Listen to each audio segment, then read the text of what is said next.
The sweet sound of Tuesday. Love that. Oh, it's so good. Let's see if I can get this. Kevin, you look so different. Ooh, I like that, Michael. Wait, Kevin's hair is much different this week. Hey, Kevin's age reduced by like 200 years today. Yes. Oh, in your face, Kevin. Awesome. Well, hey, welcome to another Tuesday night. This is the weekly Baseball Brew Crew podcast. We are a little bit country. We are a little bit lock and lull, keeping baseball history alive, one craft beer at a time. Wherever you are watching us live today, please give us a like and a follow. And if you love craft beer with your baseball, please tell a friend. We're trying to get to a goal of 1,000 subscribers. We're trying to get to it by the year 2026. So, much sooner. We got time. We got plenty of time. No, we're really trying to make a push to try to get to 1,000. That'll help us hit our goals that we want to do beyond doing all of this great content that we're doing. But yeah, if you can just tell a friend, force them to push the button to the like and subscribe, and we'll put out some great content for you. So here is the lineup card for today. Let's do it. So our field correspondent, let me back up. Our VP of Content Development, Angela Trinidad, is on assignment this week. So in his place, we have a ringer. We actually have a ringer this week. A ringer. That's right. In the leadoff spot, fresh off 71 episodes of Top 10 Sports Card Pulls of the Week and 138 rounds of Wife Pack Wars on his YouTube channel. Please welcome Ian from If Sports Cards. Yes, thank you so much for joining tonight. I thank you guys so much. It's always a pleasure. I love watching this. I've been watching this for over a year now straight. I absolutely love what you guys are doing, and I cannot wait to see what the future has in store for you guys. Thank you so much.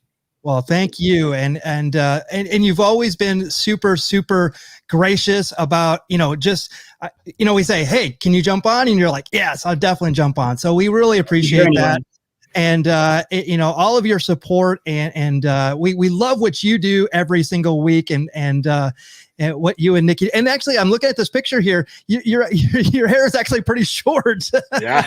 It is. Got another like 5 inches on there, Daddy. What's going on? Yeah. That's crazy. Hey, no offense to Angelo. I love his bald head. I'm just not looking forward to having my bald head. So I'm enjoying my hair while I got it. Yes. Grow it while you can, for sure. I'm very lucky to have my head of hair. So I'm just like, I'm going with it. And unfortunately, our field correspondent and senior research analyst, Kevin Lyon, is running a little bit late, but he will be here. And I think if you were looking at our Instagram, he might have gone live. I don't know if that's true or not, but I can't wait to ask him when he comes in. But hitting third is the Goodwill Ambassador and the Sultan of Swig here at the Baseball Brew Crew. It is Cowboy Jack Durango. It's got a microphone. If I should stay, I would only drink IPAs. So I'll go, but I know I'll drink IPAs every step of the way. And I will always love IPAs. Welcome to the show, everyone. Let him hear it. Yes. Voice of an angel, ladies and gentlemen. I felt like you were staring into my eyes the whole time. Sounds like Fergie and Jesus. That's awesome.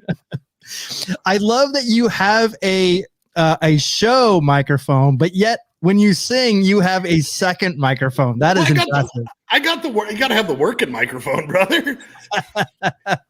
I'm no green kid. I got my working mic. That is tremendous. Well, I'm Michael Mondragon, your humble host for the festivities tonight, and I'm going to give you a spoiler. This is going to be a great show. Just on the QT, right? Keep it on the down low. This is going to be a great show. But let's get to it. While we wait for Kevin, let's find out what we are drinking tonight. It's a tradition on the show. We always bring a new and unique craft beer to review and enjoy. So, Ian, why don't you go first? Yes, I have something I've never had before. This is the Deschutes, the Haze-Tron Imperial Hazy IPA. I'm going to read right off the can because I've never had it, but this thing has a whopping 8% alcohol volume in here, which might have to limit myself to only one tonight. We'll see. But it's radically juicy, experimentally hopped, freshly squeezed. No fruit was harmed in the making of this beer, and I'm pretty sure they're probably not the only people to ever put that on the can, but this is out of Bend, Oregon, and this is out of a Costco sampler pack. I had to pick one of those up over the past weekend, and I hadn't tried this one yet, so I'm very, very excited. Haven't had a sip yet. I tasted what do you guys call the stuff around the can? I always call it a river, but what do you call it? Anything? It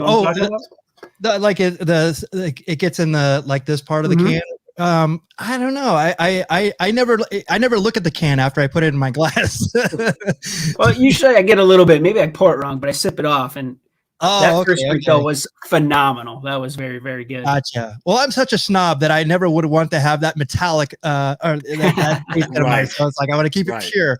That's how snob I am. I'm so frugal that I'm not going to let that little tiny bit go. Fair enough. Actually, I love this picture because anybody that can put a disco ball in it, and if anybody knows my background of my pro wrestling career, to have a disco ball in nature itself, because of course, you see disco balls and mirror balls in nature. I love this a lot. And actually, that's a cool picture. It is. And Deschutes is actually one of my favorites. When I was up in Portland, they have a Deschutes up there. And so I've been there and went through their brewery tour and everything. And they have amazing food as well. And who knows, in January, I might be close to Deschutes and might have another go around with Deschutes. I love it. They have tremendous beers. Yes, I am a big fan of this, and you can't see it too well in that picture. I don't know what the heck this is. I studied it for a little bit. A little craziness going on in the can. Oh, it's cool though. I like it. It's like a glowing thing and inside the hops and everything. Oh yeah. It's from the movie Tron, guys. Is it? Is it from Tron? Yeah. Smart man, Cowboy Jack. They don't give you enough credit on this show. I tell you what. They don't. They really don't, guys. I'm brilliant. I'm probably the smartest man alive. Probably. Of course you are. That's why we have you here every week. That's true. Yes. Hey, look, it's Greg Hall, Exploding Hops. Yeah, long time no see. How you doing, man? I like what Eb said. He calls it rim junk, is what he calls the I call it river. Exactly. I like that. Yes. Ed Brown, thank you for joining. And my brother Adam, thank you for joining tonight. Hello. I think I followed Adam through Phoenix a few days ago. Oh yes. My brother's in Arizona. Believe me, it will look like that can with the hop explosion when Cowboy Jack and my brother get together and have a few beers. It will be much the same. Can't wait. Yes. Well, Kevin's gonna be here shortly, or at the same height. So actually, I'm gonna skip over his, but I'm gonna get to yours, Cowboy Jack. Ian, is there anything more satisfying than the 7th inning stretch? Absolutely not. I say yes, sir. When you're having a day at the ballpark and you need that little pick-me-up, you don't have to wait for the 7th inning stretch anymore.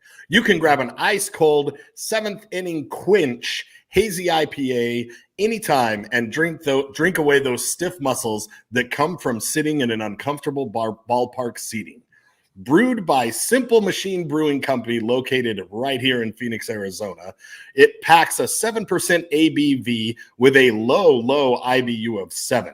You can crush these from pregame until well past the 9th inning and feel no pain. So if you're in the Valley of the Sun, swing into Simple Machine and grab yourself a 7th inning quench.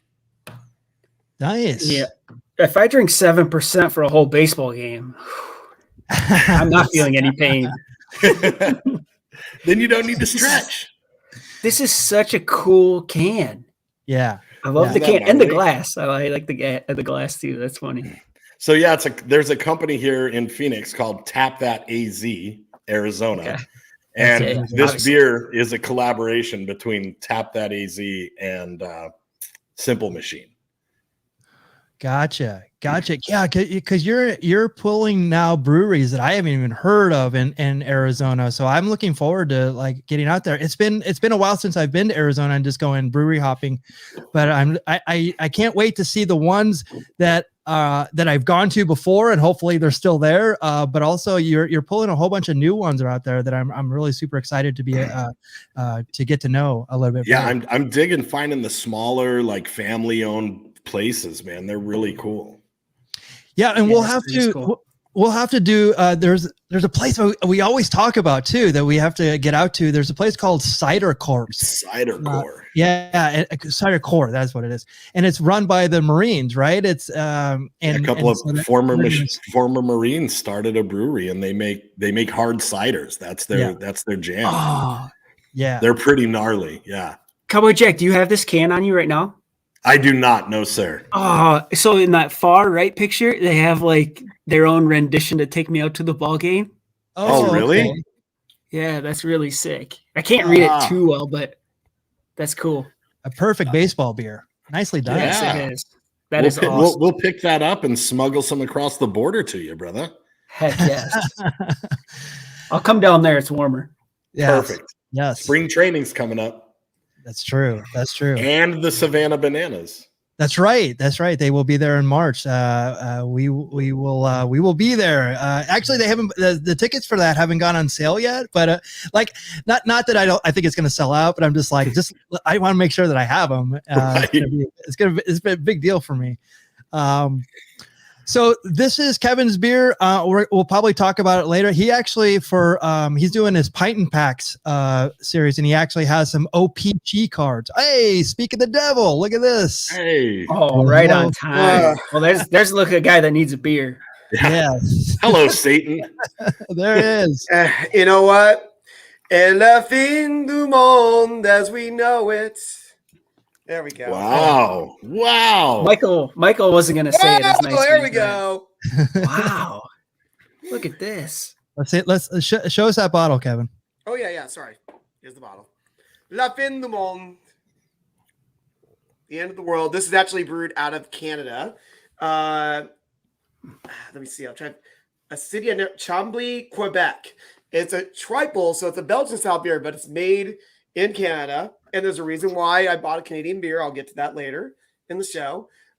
This rich and sophisticated golden triple has earned several international titles thanks to its refined taste marked by notes of grain, fruit, and spice, supported by a slight bitterness.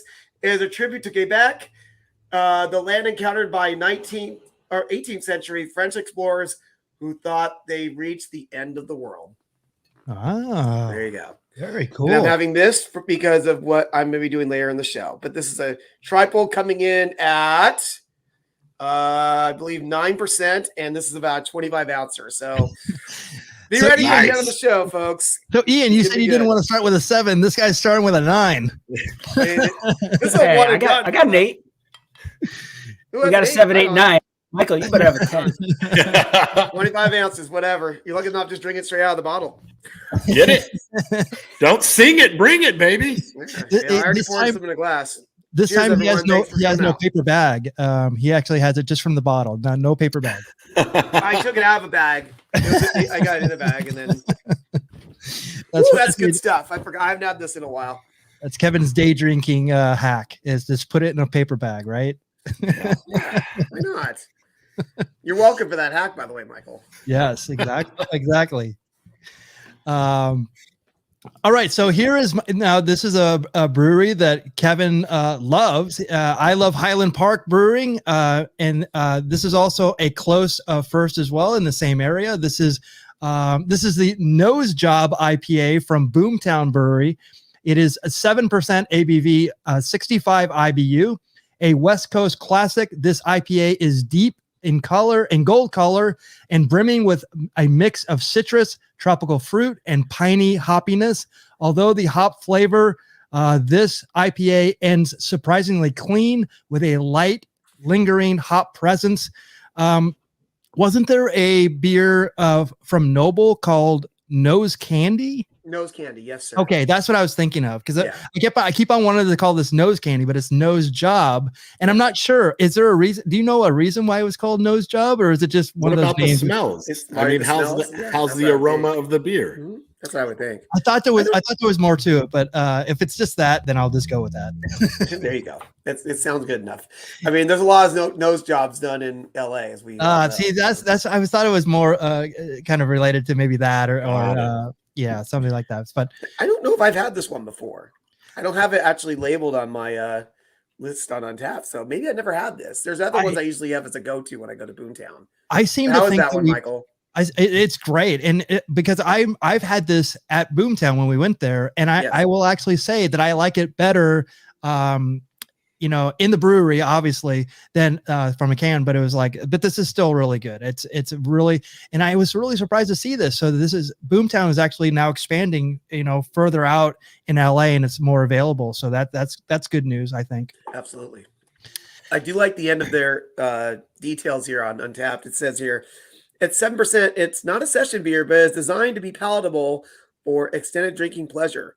40 is the new 30, and IPA is the new lager. That's very true. I do like that. Yeah, that's very true. That's the first time I've ever heard that, and I think it's very very poetic as well. Yes, good job, Boomtown. Definitely check them out if you're in the downtown LA area. It's I think about half a mile or so from Union Station. Yeah, Jack might get lost because there's a strip club along the way, though. Hey, Bizzle, baby. Oh, sorry. Bizzle. But Ian, if you ever come out to see the Dodgers, we would take you to Highland Park. We would also probably finish up the night at Boomtown. This it's part of our triangle of terror, we call it. And I could add something else to that, Michael, real quick. Have you been to Homage? Or that brewery, Homage? I have not been to it. No. Because there's a bunch of ones in Pomona, but they actually, and I didn't even know this, they have a location literally apparently like a couple hundred yards from Highland Park. So there's another brewery to go to in Chinatown. Oh my goodness. We need more. And there's one at Union Station too. So it's like, another brewery. Yep. Yes. So much good stuff. Yeah. We're embarrassed with great breweries here. So we definitely, Ian, you should really make it out there for like a baseball and brewery tour with Kevin. It's pack an extra liver, but dude, it's worth it.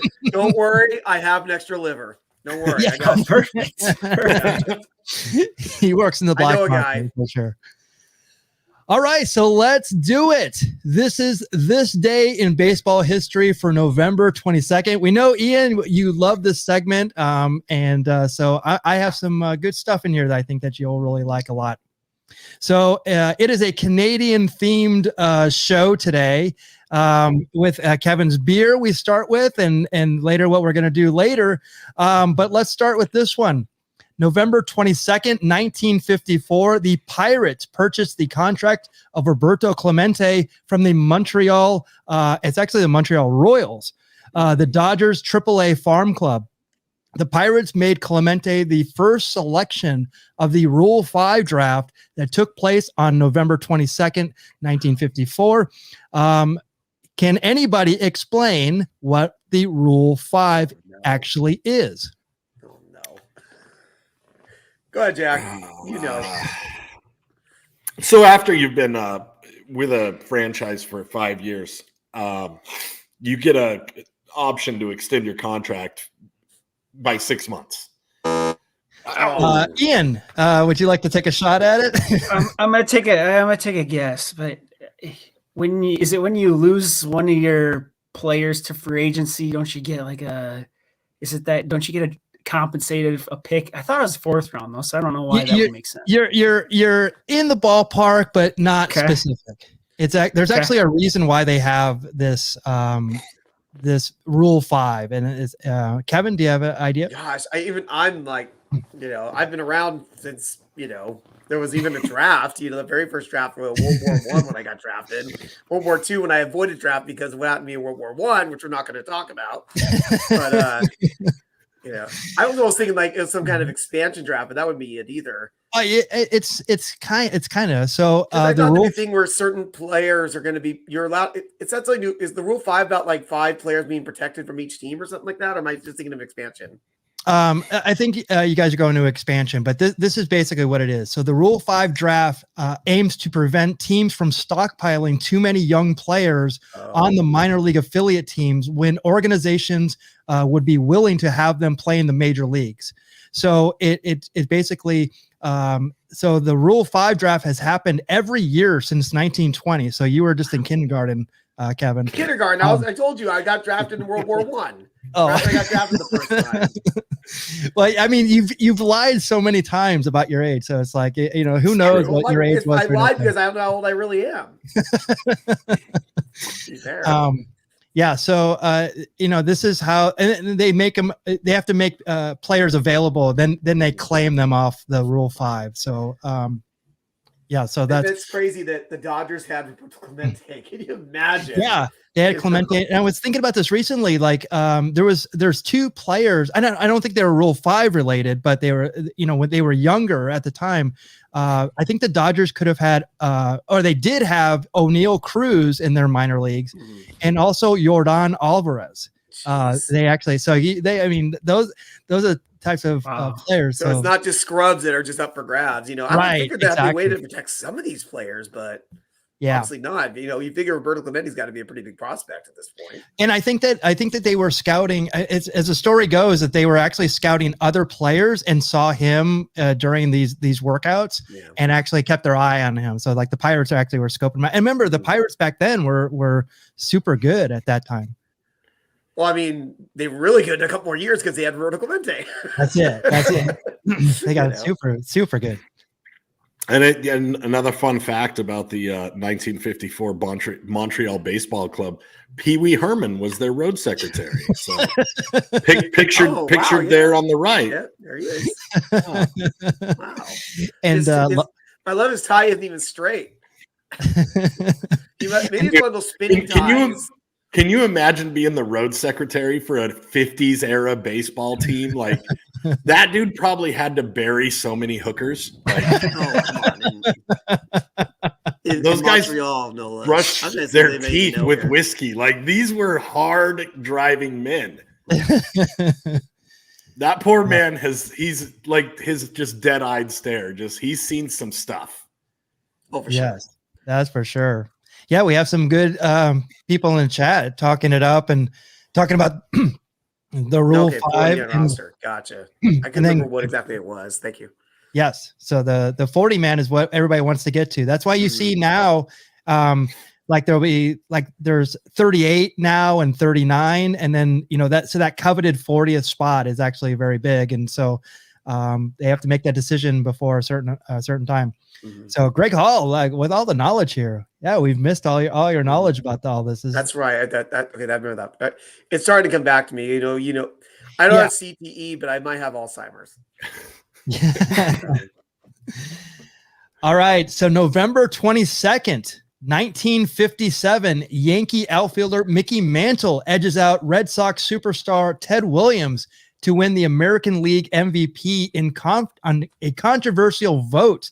Despite the splendid splinter leading the league with a .388 batting average and 38 home runs, as well as a stunning .731 slugging average, 2 Chicago writers still list him as the 9th and 10th places on their ballots. Wow. What did he do in Chicago to upset somebody? I wonder. Well, that's some heat there, brother. And that's how like the baseball writers. This may be a controversial take, but I think the baseball writers are the ones that are keeping out like Barry Bonds, Roger Clemens, and it's baseball is like, well, we didn't punish him, so it's like, but the baseball writers are the ones that are keeping them out, they're so bitter. I mean, that's the whole thing. It's like there'll never be like 100%.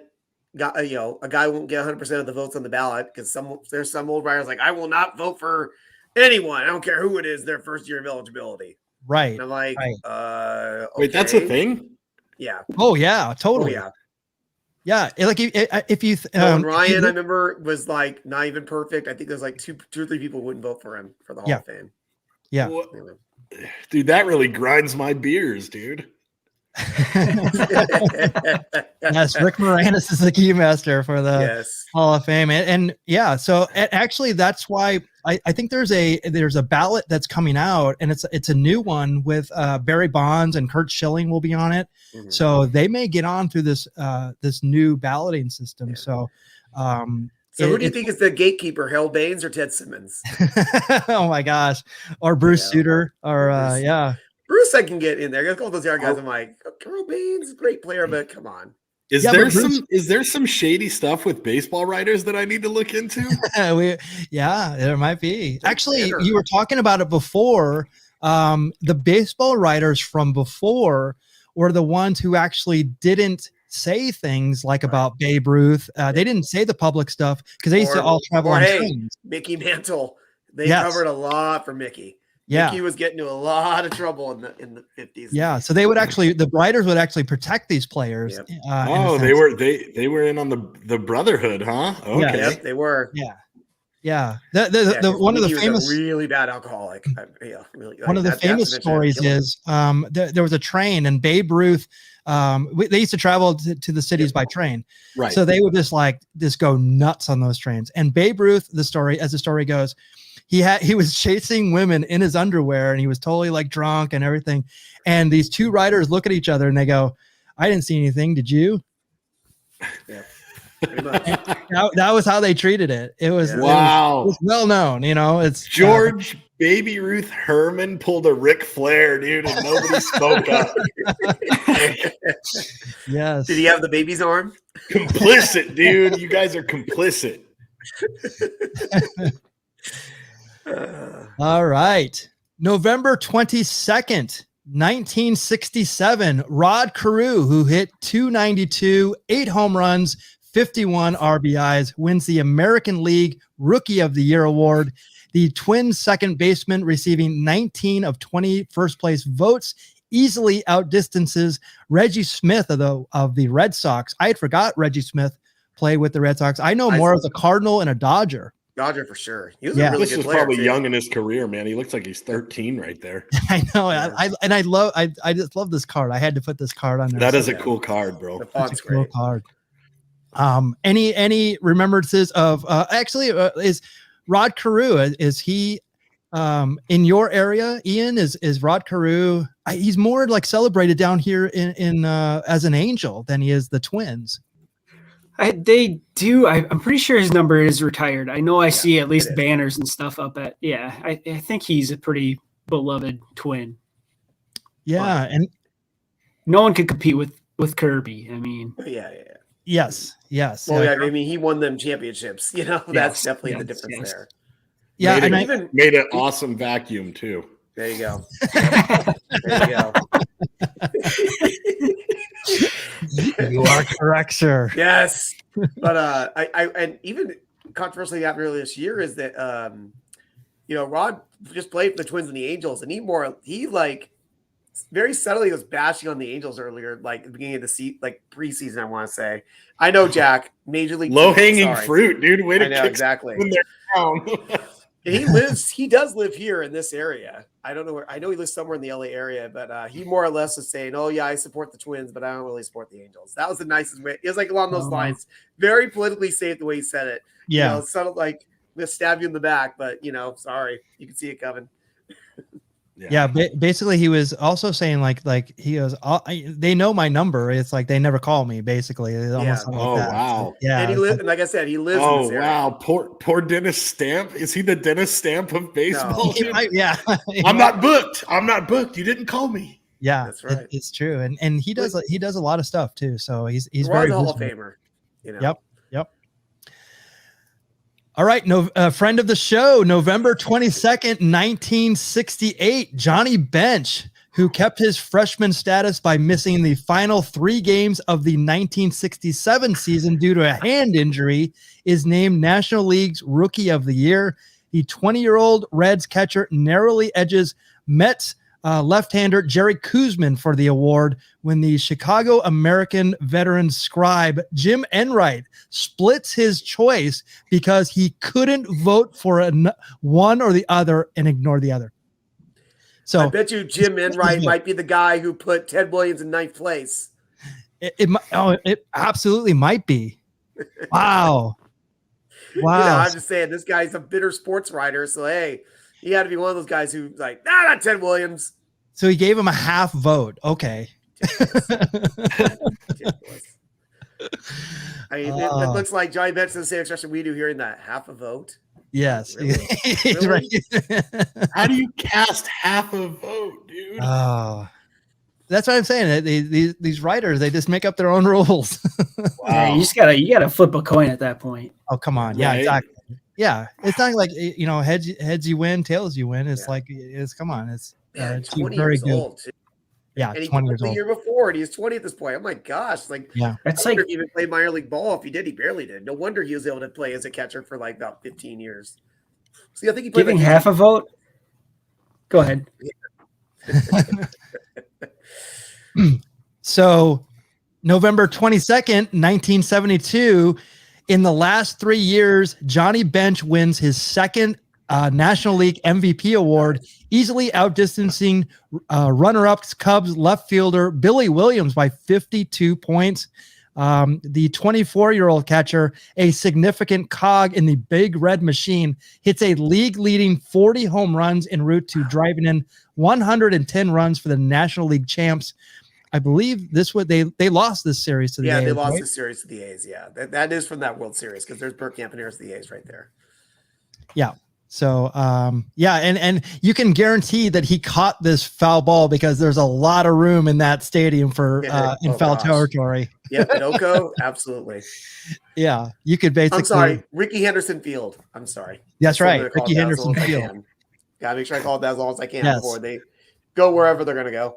Yeah, soon it'll be home of the Oak. Well, it'll be the Las Vegas A's now. Who knows? We'll see. Right on. Yeah.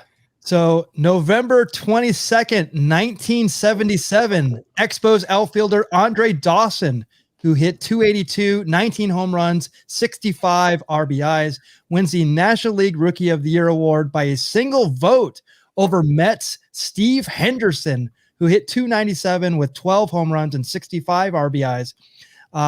So I wanted to make special note of this. Andre Dawson is in 1977 holding an aluminum bat. Yeah. Wow. What the heck?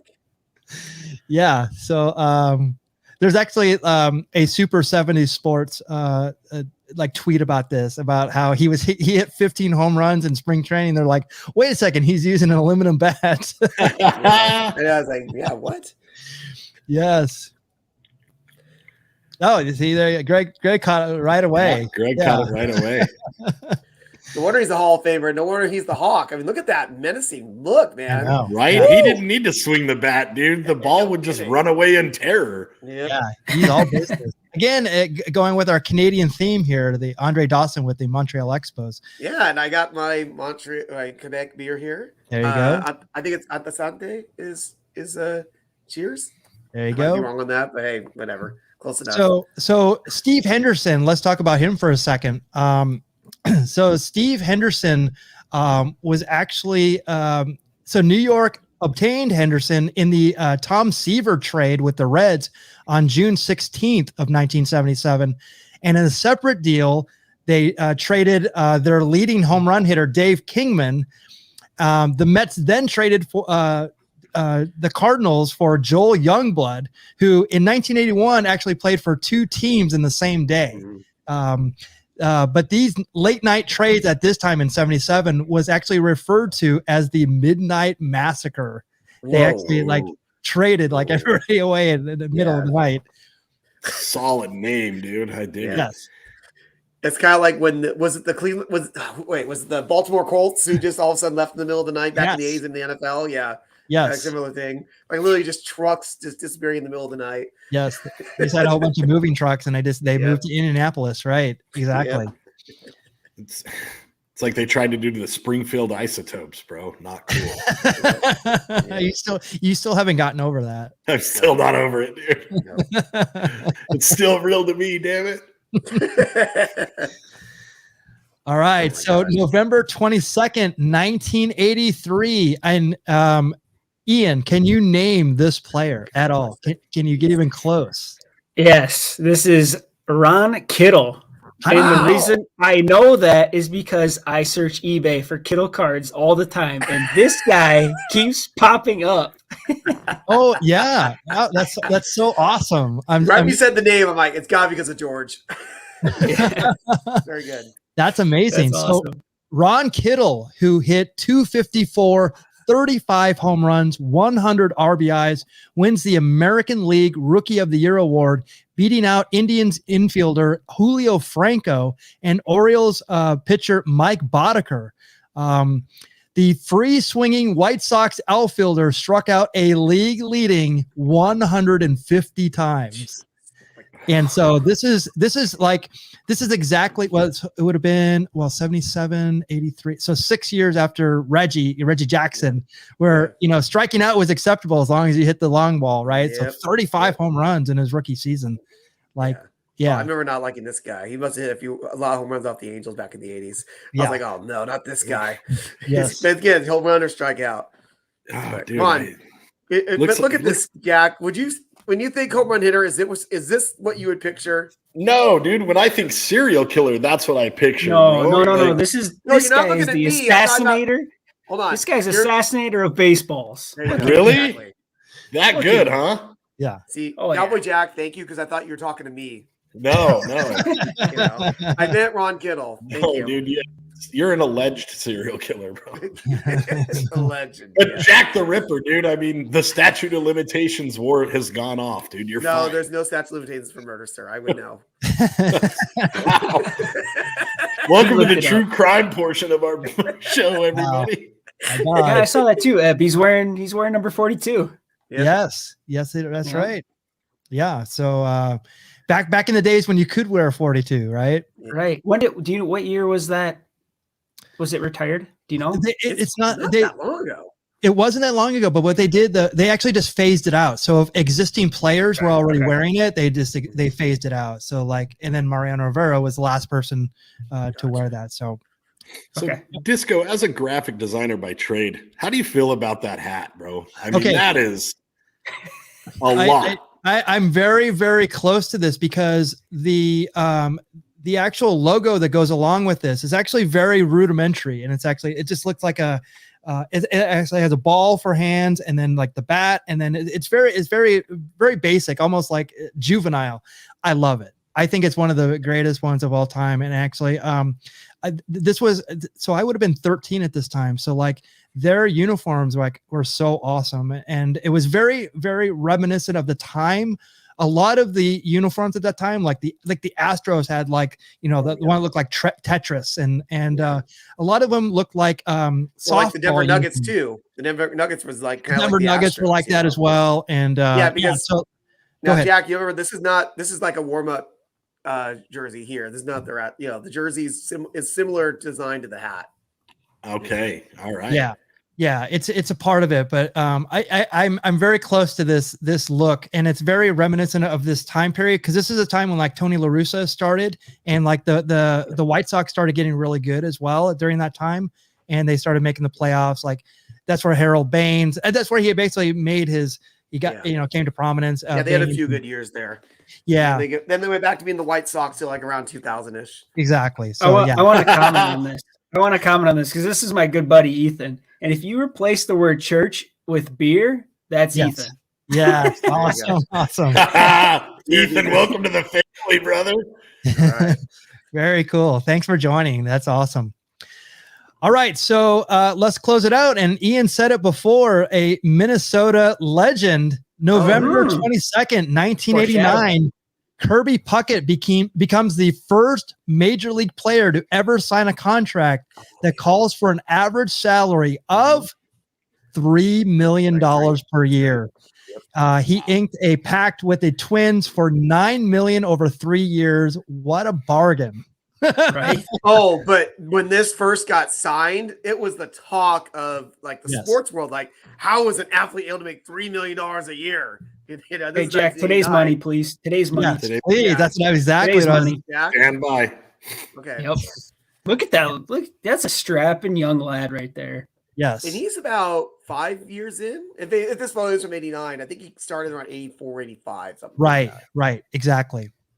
And I mean, he's super fresh, young here. So it's like, it's not, this isn't actually from 1989, but because I even looked it up, even the patch on the side, it's like that was actually patch is so good. The patch is the best. Super cool. All right.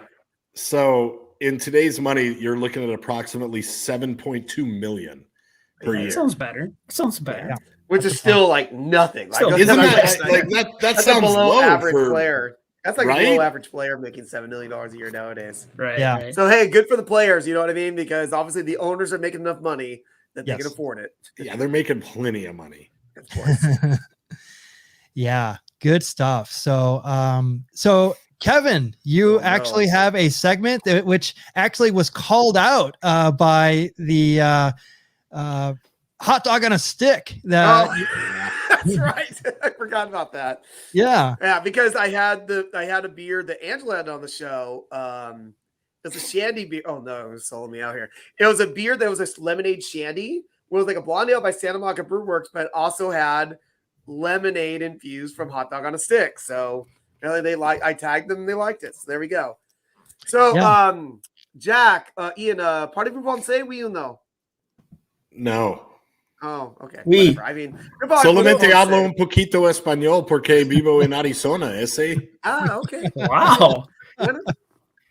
Yeah, tú soy un... Hey. ¿Tú eres un gabacho o gringo? No, I'm a vaquero, ese. Oh, yeah. The closed captioning is going to have a field day with this one. Especially when I start trying to read cards here, if I actually do try to read it. So we do this once in a while. I try to do this every Wednesday, but here on the main show, I try to do something a little different and special. So in the 80s, I don't know how long this went, Topps made a Canadian version of their cards, and it was called O-Pee-Chee. And it's part of the Topps. I actually, you know what? I'm looking at the O-Pee-Chee company is from London, Canada.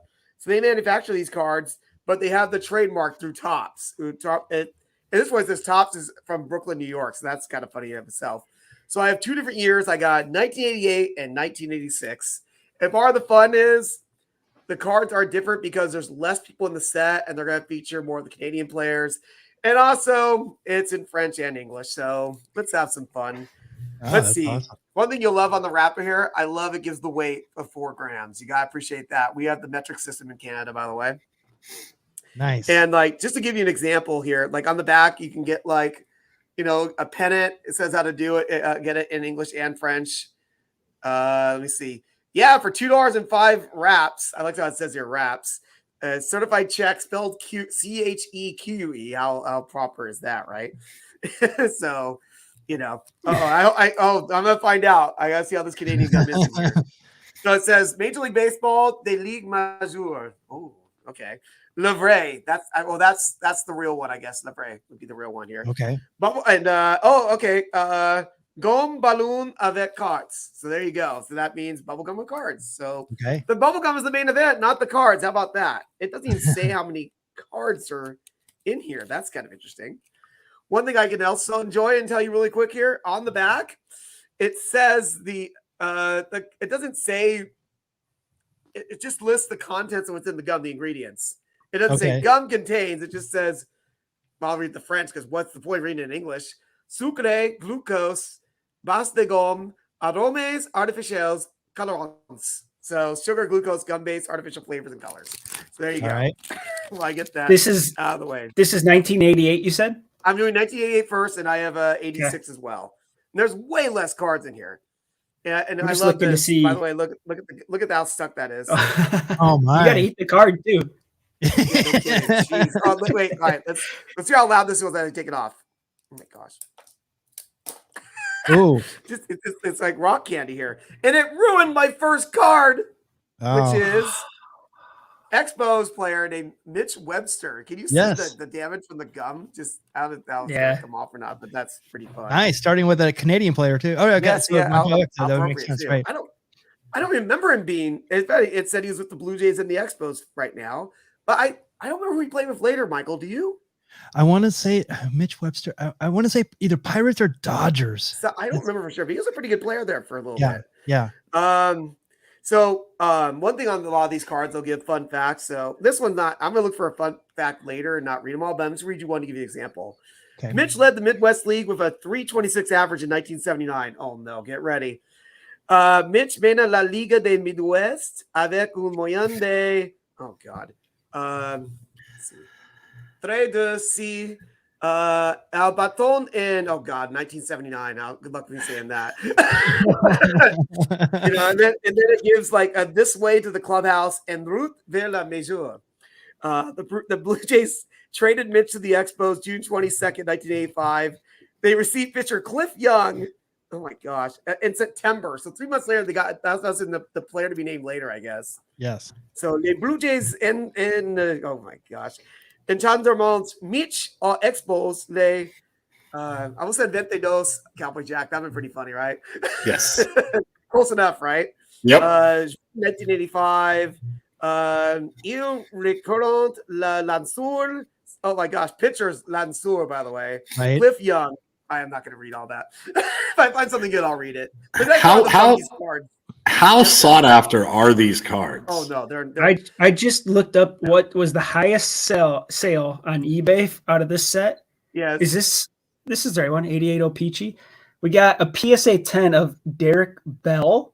Oh my gosh. Apparently there's only 12 PSA 10s, so that obviously brings the value up, but Greg Maddux, the raw Greg Maddux sold for $11. All right, that's what I got to look for here. Yeah. All right, let's see what I got here. Solid player here, and a great 80s look here for Gary Templeton. Yeah. Fortunately for all you guys, there's no fact on the back, so you don't have to hear me read anything. Too many years, huh? Yeah.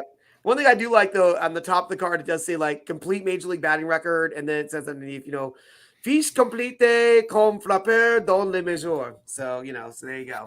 You get to practice your French if you get these cards here.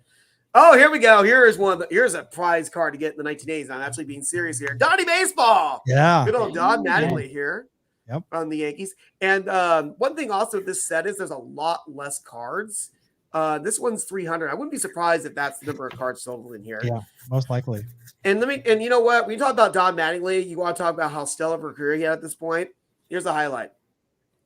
Led the South Atlantic League with a 358 average in 1980.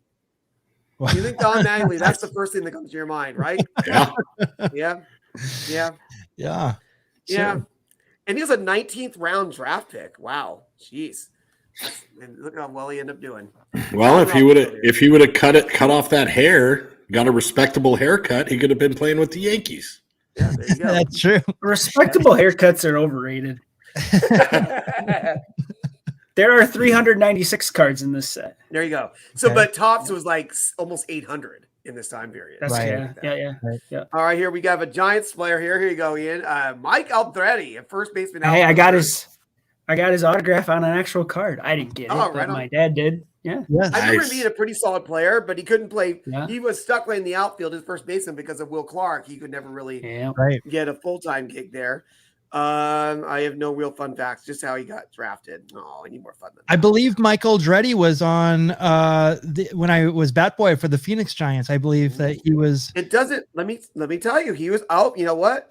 He played 3 games in 1985 with Phoenix, and he played 47 games in 86 with Phoenix. Yeah, so that he would have been there during that time. Yeah. I remember him. He from played that. in Great Falls, Fresno, and Shreveport, and then Phoenix. Boy, Yeah. there's the road less traveled right Yeah, there. All right. Shreveport was like another.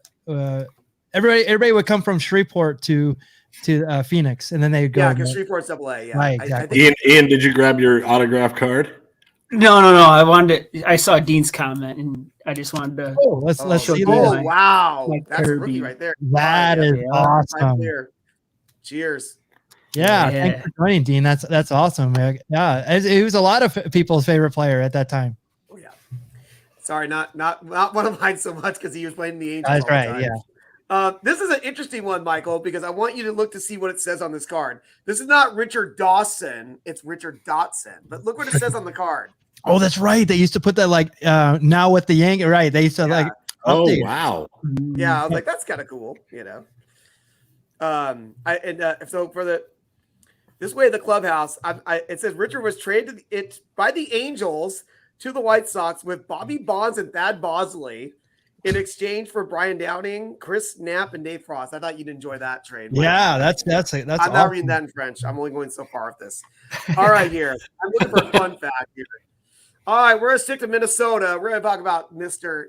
Was it T-Rex, Ken Herbeck? What? Yeah, was that his name? Yeah, Something Ken like Herbeck.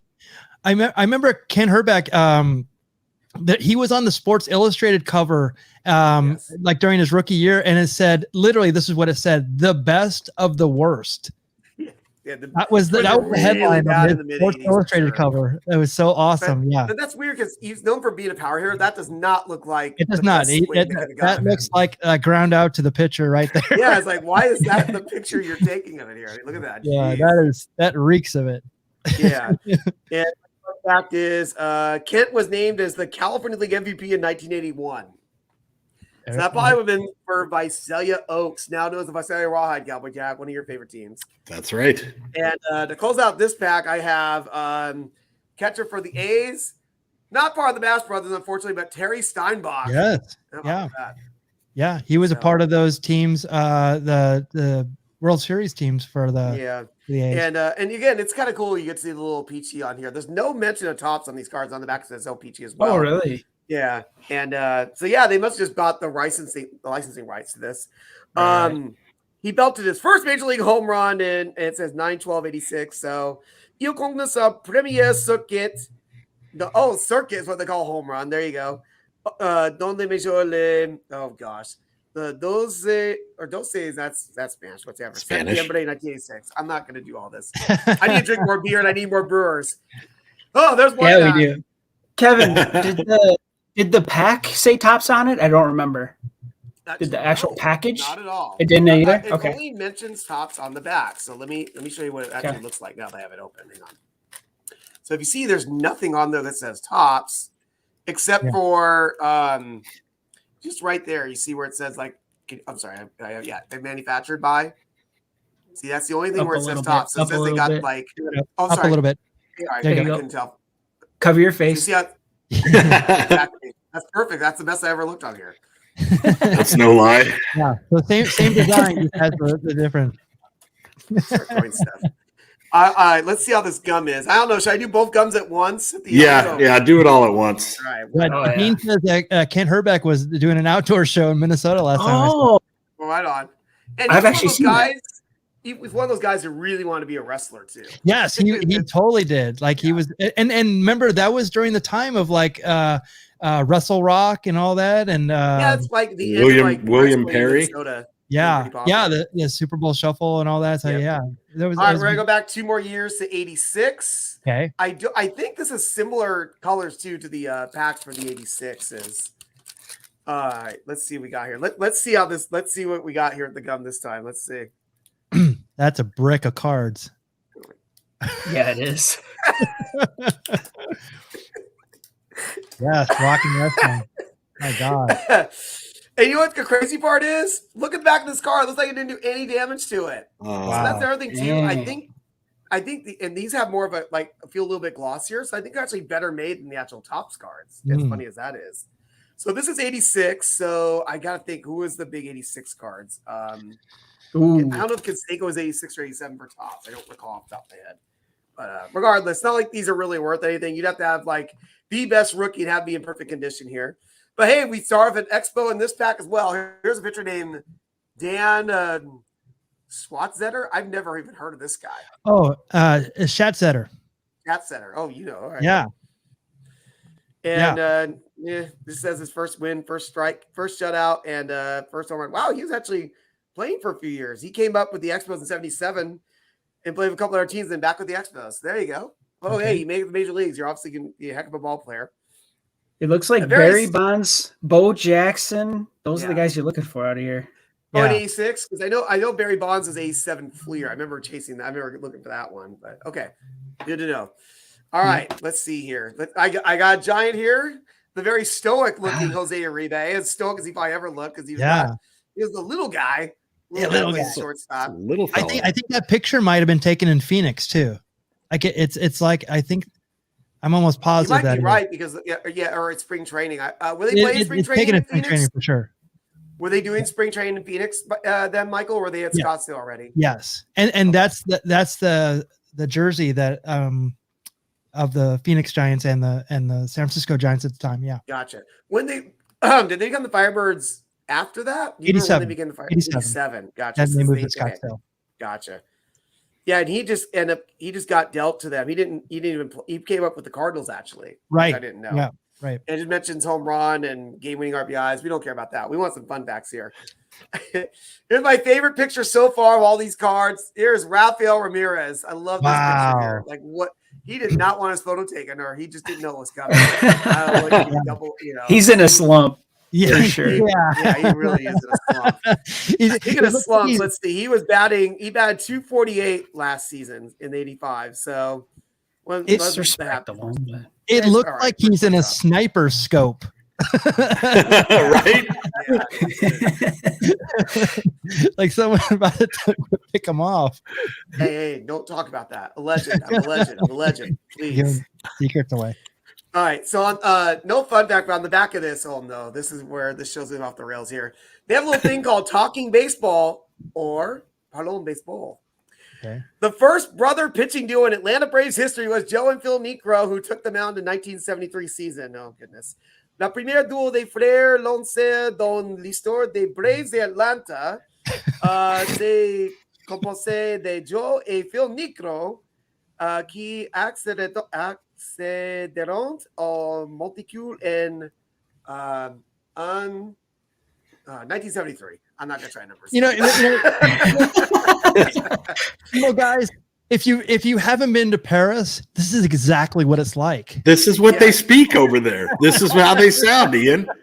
The sounds of French people talking and it's exactly drinking IPAs, right? Drinking IPAs.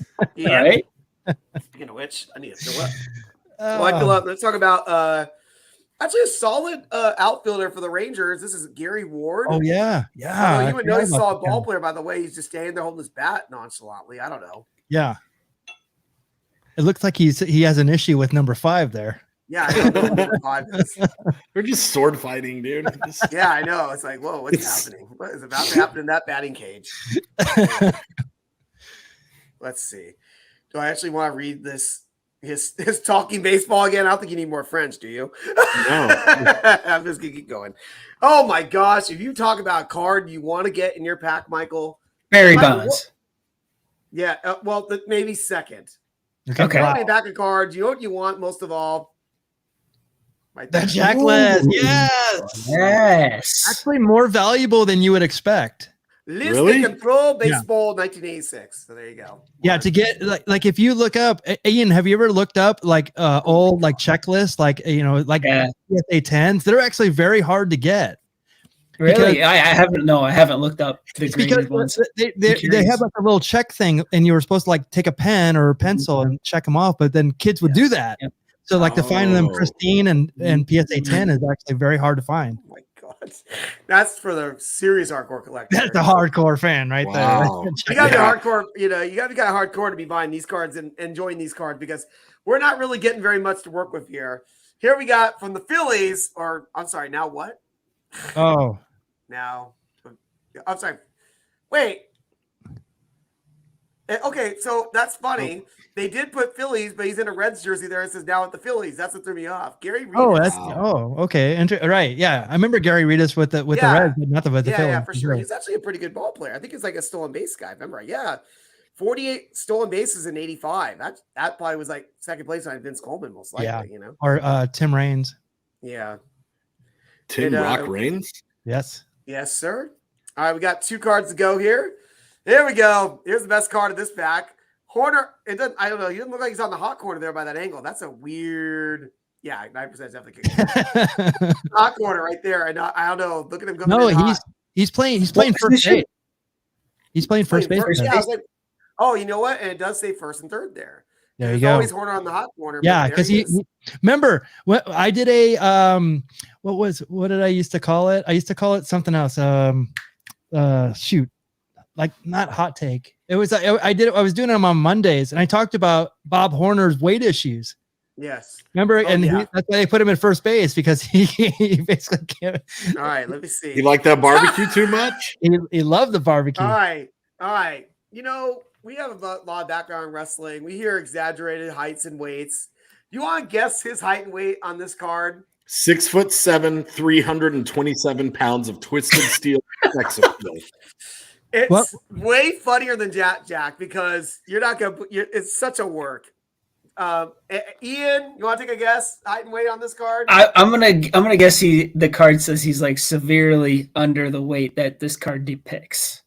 I'll go 189 pounds. Okay, what do you got? Okay, Kevin, before you give it, what was Buddy Rose's? Remember, he used to like stop. He was 217. He would always say he weighs 217 pounds. Okay, so that's what I'll go with 217. You know what, Ian? It's like you read this card. He's billed as 6'1", 190 pounds. Wow. Hey. 190. He tried to cruiserweight it, dude. So that guy weighs 20 pounds more than me. I got the same here. I was like, maybe that's what maybe he came into the league at that.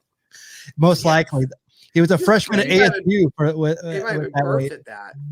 Oh, was he an ASU guy? He was. That's right. That's right. He was number one pick for the Braves in the 78. Yeah. Oh, I should have just finished with that. I should have just finished with that card because my last card, which we showed, had no damage from the gum here. This is a guy named Tom Brookins on the Tigers. Yes, I remember Tom really Brookins. This guy. Yep. And, he looks like he weighs about 90. Yeah. No kidding. Yeah. Yeah. So let's get the gum out of the way. Let's see how this is going to be. Right. Oh, goodness gracious. Let's just crumble it all together and just see how this goes. I'm sorry I didn't get a brewer, but this gum doesn't look as. I mean, it just looks like it's going to be like I'm eating peanut brittle. I feel like. All right, here it goes. Oh God. It's like potato chips. You have to swallow it too, right? Yeah, obviously. Yeah. Obviously. Oh. I love your Canadian theme too, with the the Canadians hat, the Vancouver Canadians, and the gold eye. Vancouver Games. Yeah. Kevin had insider information. He definitely had insider information. Collusion, dude. Yeah. See, Ian, the collusion that I got to deal with. I wish, Greg. I wish it was maple flavored. Yeah, I hear you. Yes, it's not bad at all. It's going to be, but still not pleasant. Not pleasant. Yep. Tom Brookins, World Series champion in 1984 for the Tigers.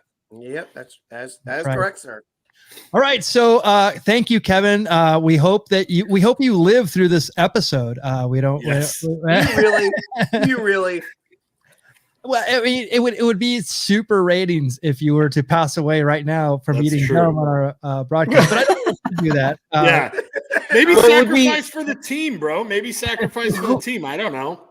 Who could he sue? Could he sue Tops or Opeachy? Or I mean, I don't know. That's true. That's true. I think the statute of limitations is over, but it would get us to 1,000 subscribers. I was saying, you know what?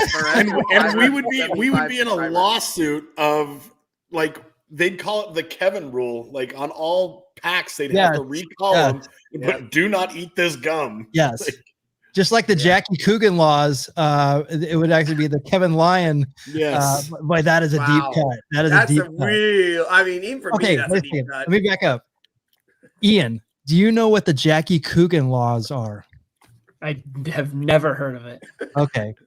Do you know who Jackie Coogan is? No, you won't. Absolutely not. Okay. If I were to guess, it's either a baseball player or a wrestler. Oh, it's neither. It's neither. But he should have been a wrestler. Cowboy Jack Durango. Do you know who Jackie Coogan is? Isn't Jackie Coogan like a British actor, right? Ooh. That's right. So Jackie Coogan was Uncle Fester on the Addams Family. Okay, on the original Addams Family. but he was actually a child actor. That's right.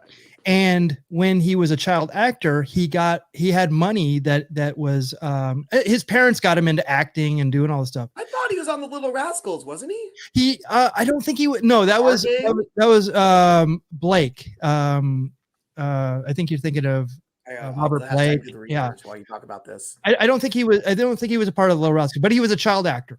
Yeah. So his parents basically spent all the money that he made, and they're actually like, he was penniless when he actually was like 18 and basically became an adult. He had nothing. Wow. So they're actually made what's called the Jackie Coogan laws, which was basically, it's actually held in a trust. And I can't believe I forgot this. Yeah. He is the kid in the Charlie Chaplin movie, The Kid. There you go. So he actually has, and so like he made something big that he did. I'm thinking of somebody else who was on the Little Rascals, but wow. Yeah. But yeah, so there you go. You learned something today, right? Yeah. See, Ian, this is why you tune into the show, man. Yep. This is it's not the craft beer, it's not the baseball, it's the obscure pop culture references dating back to vaudeville times. Yep. Yeah. I love it. Yeah, so not Beretta, but not alfalfa. Alfalfa. Yes. Oh, that's funny. That's funny. Mr. Beast would do a reaction to Kevin's death. That's amazing. now get some subscribers too. Fingers crossed, dude. Fingers crossed. Yes. What? Yeah. Hey, ratings, dude. Sacrifice for your art, bro. Jeez. Yes. Jeez. Jackie Cooper. Jackie Cooper. That's who else. That's what I was thinking of. Yeah, he was in the Little Rascals. Yeah, there you go. So let's finish out with something fun that it's a game that actually the Big Hurt. Let me add there. There you go. The Big Hurt Alan Jepson came up with. This is Beer Batter, and Ian, I don't think you've played this. Have you? No, I've seen you guys play it once before. All right, so we're gonna pick a topic. We're gonna go from top to bottom, and everybody has to pick whatever something related to the subject. And the subject today is. Hey, are we putting a word limit on this? Well, you can be brief. Okay. All right.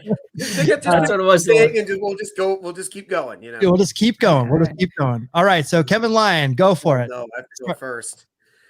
All right. Well, let's go with let's go with Rod Carew. Rod Carew. There you go. Cowboy Jack Durango. Who's Googling frantically. I have no idea. I have nothing on the Minnesota Twins. The show today. What's that? Have you paid attention to any of the cards? Yeah, we've named two. We've named two people. We named three. I had. Yeah, there you go. That's what Kevin named. I gotta be an honorable man, dude. I'm sorry. I gotta pass. I got Kirby Puckett card. We're gonna give you a mulligan. And you can Google whatever you want, but we want you to come back with something because it might go fast. So you can. You had no Minnesota Twins on your fantasy baseball team, your championship winning team? No, I don't think so. All right, so we're gonna give you a mulligan where we're gonna come back to you. So Ian, go for it. I'll say Target Field, which is where they Target Field. Nicely done. I'll go with the Metrodome. I was gonna call it the Homer Dome. The Homer Dome. That's it. That actually is it was actually what the Hubert H. Humphrey. Yes, Metrodome. Right. I was there when you called the Homer Dome. There you go. All right, Jack. Okay. I did have a twin on my team, dude. Joey Ryan. It's Joe Ryan, but Joe Ryan. I'm sorry, Joe Ryan. Joe Ryan. Yes, Joe Ryan. Joey Ryan is it. Well, okay. Ian, you're up.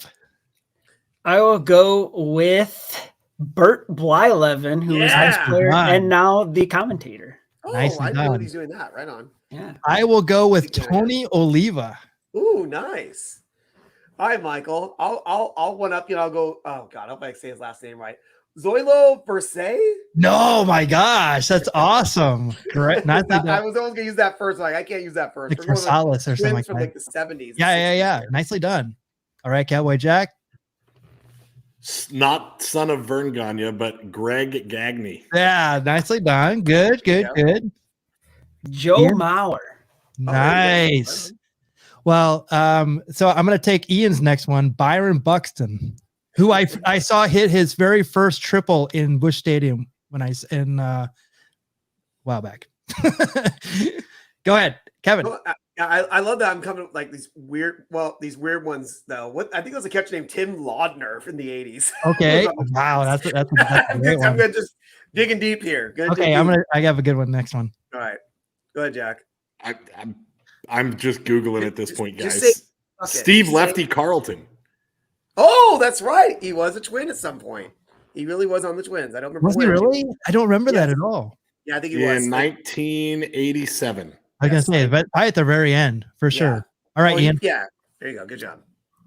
I will go with one of their outfielders, Jake Cave. Jake Cave.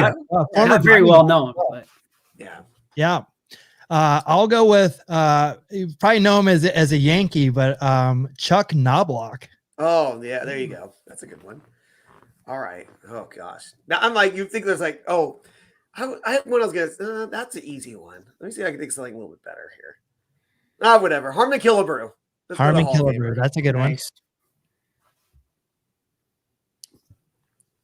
Is Pat Mahomes? There you go. Oh, there's a tie. What are you buzzing it for? Hey, no, but you know why he says that is because his dad played for the Twins. No, I didn't say Patrick Mahomes. I said Pat Mahomes. Is that what his dad's name is? Yeah. I was gonna say. I thought that was the dad's name. He's right. He pulled a fast one there. Technically, he's right. Yeah. I'll go with Torrey Hunter. Torrey Hunter's a great one. That's fantastic. I'm surprised no one said this. It was actually talked about earlier. Kent Herbeck. I know. I was like, I don't need to go that one yet. Oh gosh. Now, gosh, I can't believe I'm spacing out here. Let me think here. Oh my gosh, you would think it'd be so easy to just name. Frank Viola. Frank, there you go. There you go. Finally, jeez, I was like the pitcher for that team in the 80s.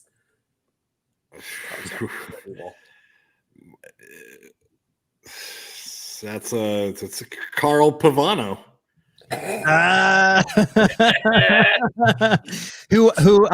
Carl Pavano, who I saw eating steak when I was in New York. We walked by and we're like, "Hey, there's Carl Pavano in that restaurant." How do you recognize Carl Pavano of all people?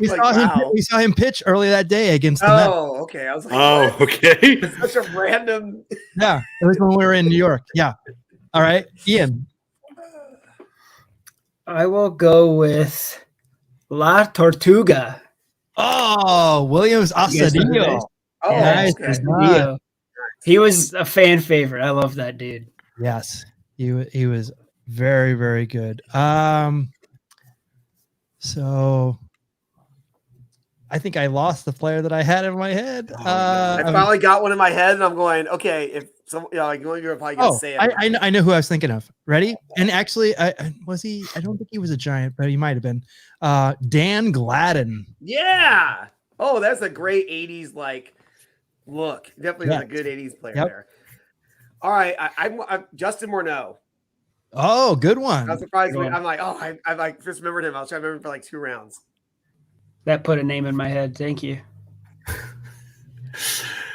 Goose Goslin.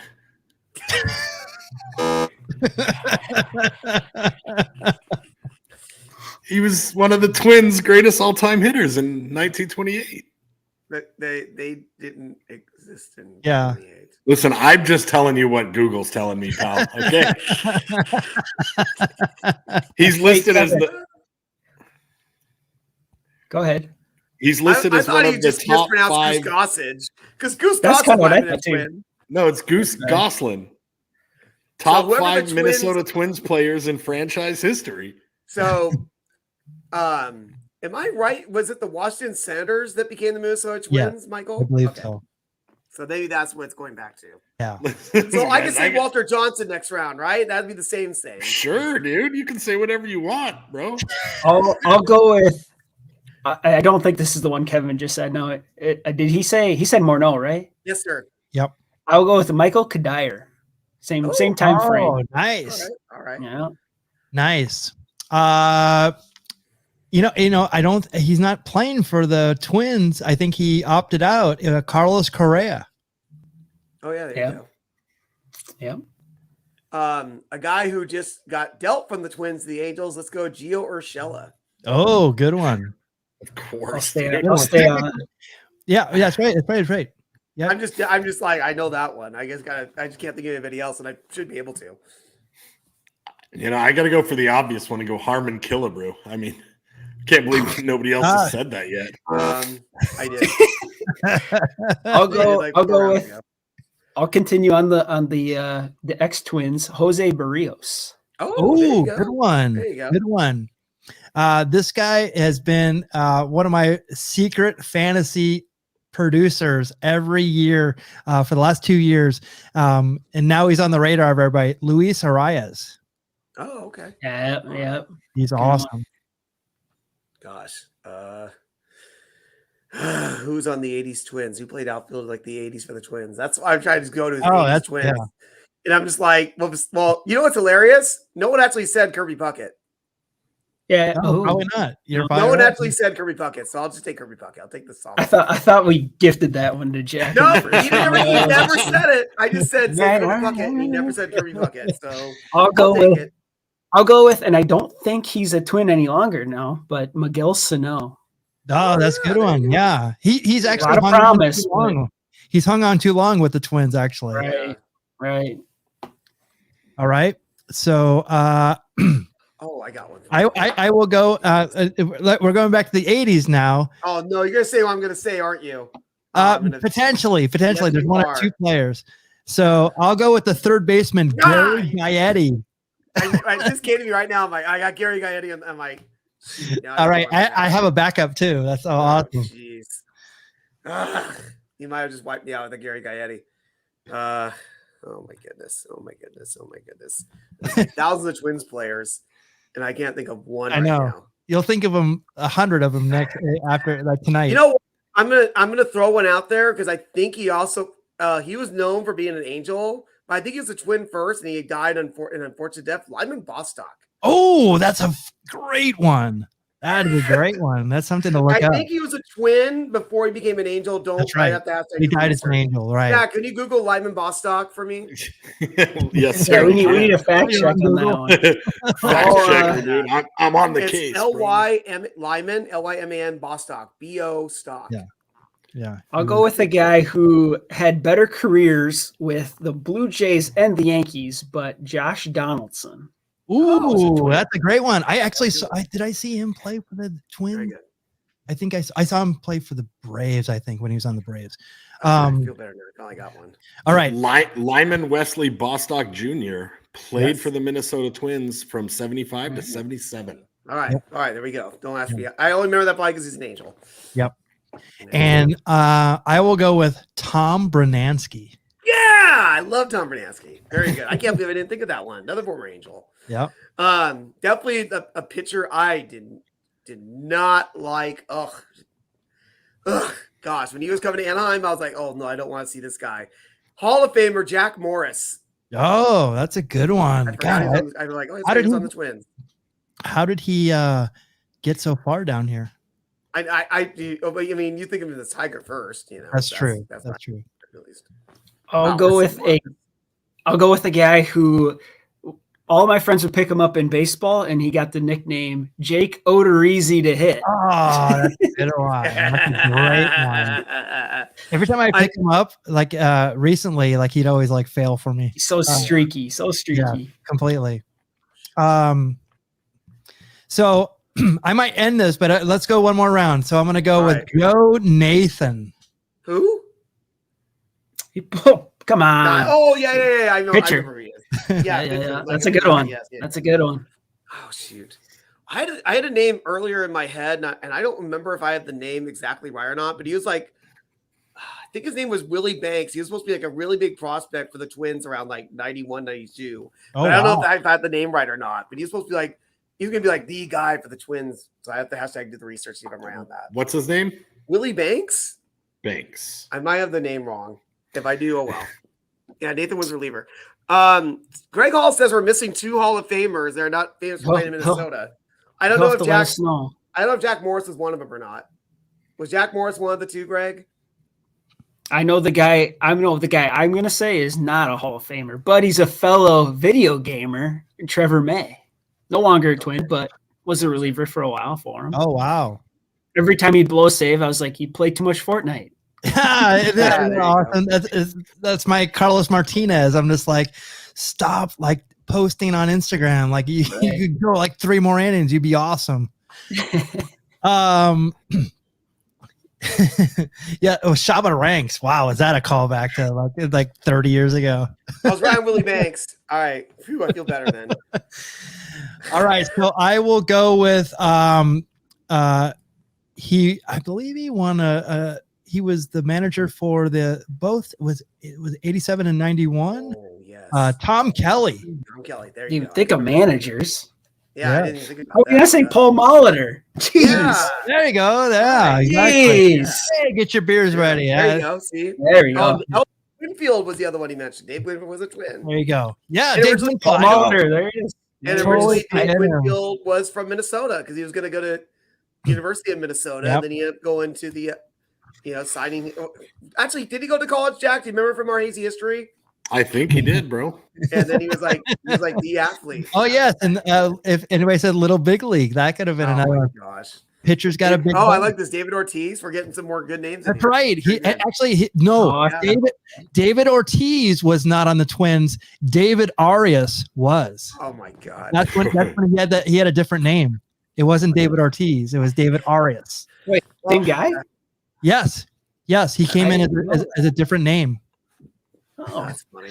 Yeah, if you look at his early cards, it's David Arias. Huh.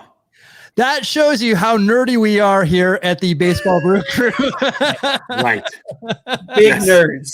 Yes. Huge. Hey, Ian, you held up the entire time with us on this Twins. Yeah. Well, luckily it was a local team. You were Yeah. Angels. I'm out of round 10. Maybe not even that far. I don't know. I mean, if you come on again, we'll do Giants. Yeah, we'll have to do a bigger one where we have like a whole bunch of people on and we just pick them off and just like see who wins like different rounds. I think Giants. We could probably go a straight hour. Totally. And we went like 20 minutes just here. Yeah, we did. But if we go New York Giants and San Francisco Giants, that would be much different. So Yeah, it would. Yeah, it would. Cowboy Jack is in for New York Giants. Yeah, dude. You know what, guys? I'm not, I know that you guys don't have me on here for my brain power, but I just figured out why they're called. I always wondered why they were called the Minnesota Twins, dude. It's because of the Twin Cities. I just figured that out.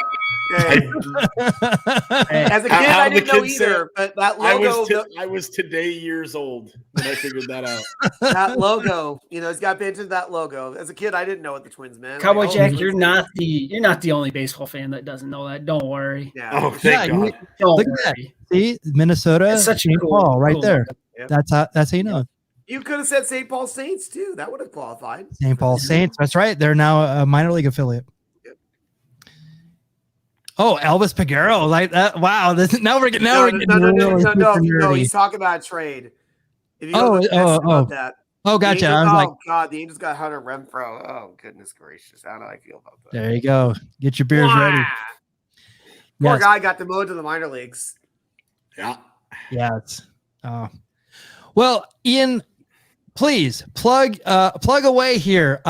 If you haven't followed If Sports Cards, I don't know what you're waiting for. You guys put out such great content every week, and I super admire not only like the community that you've grown, but also the passion for in which you do it.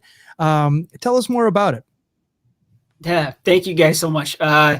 So I started a YouTube channel right before COVID started, just kind of something fun to do, and it is now, after many years, it turned into 2 main videos a week. I do the top 10 polls of the week, and then me and my beautiful wife, Nikki, who you see here, we open packs of cards and battle each other each and every week, and it is a ton of fun.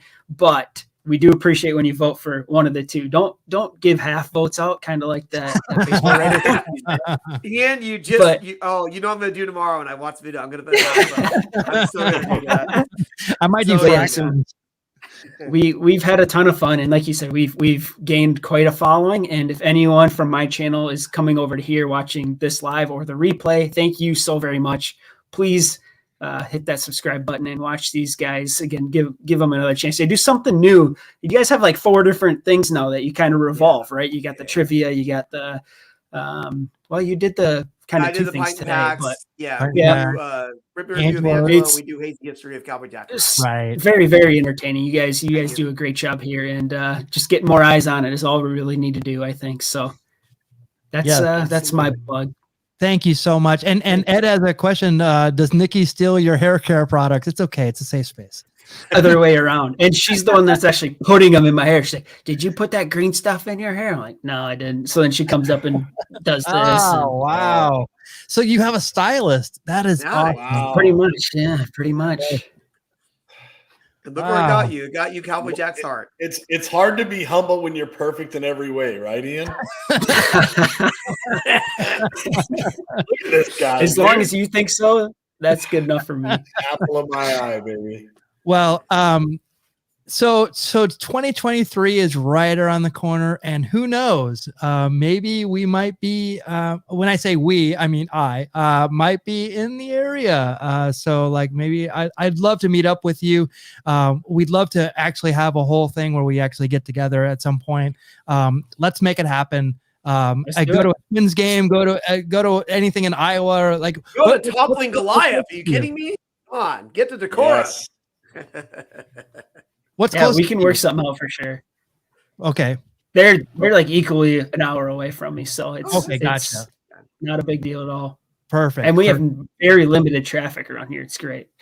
It sounds glorious. Well, in Los Angeles, it takes me an hour just to think about it. Like I'm like, oh my god, like should I go now? Oh, Thanksgiving week. This is gonna be great. Next thing you know, an hour for me to get home. Like it's always Tuesday before Thanksgiving. I'm sorry. Please, I don't have to do it. Yes, I'm moving to Twin Cities, just like Rhoda. If you know this reference, you are 50 to 60 years old. Mike, or are you gonna move to Phoenix like Alice? Alice is wow. Early to bed, early to rise. All right, hey everybody. All right. Okay. Good night, everyone. Good night. This is where we are on all the socials: Twitter, Facebook, Instagram, YouTube, Twitch, and TikTok. Jackie Martinley's favorite. Guys, any last words before we sign off for tonight? Please, if I die, like and subscribe to this channel, please. Yes. The least we can do. Like and subscribe. Get the word out, everybody. Tell your friends, relatives. Hey, Thanksgiving's coming up. When you're sitting around carving the turkey, just have everybody subscribe real quick. That's all you got to do. Help us out. Help us out. I was doing that the other night. I got like 3 new subscribers. Like, hey, you have YouTube. Just subscribe, please. Yeah, you're doing the Lord's work. Thank you, Kevin. Of course I am. I am your Lord and Savior. You're welcome. If I survive this gum, I will be. Entirely 9%, dude. 9%. 9%, I believe. Again, thank you so much for being here tonight. Thank you, Ian, for pinch hitting tonight. You did awesome. We will be back next Tuesday with another Baseball Brew Crew podcast. Thanks so much. Good night, everyone. Take care.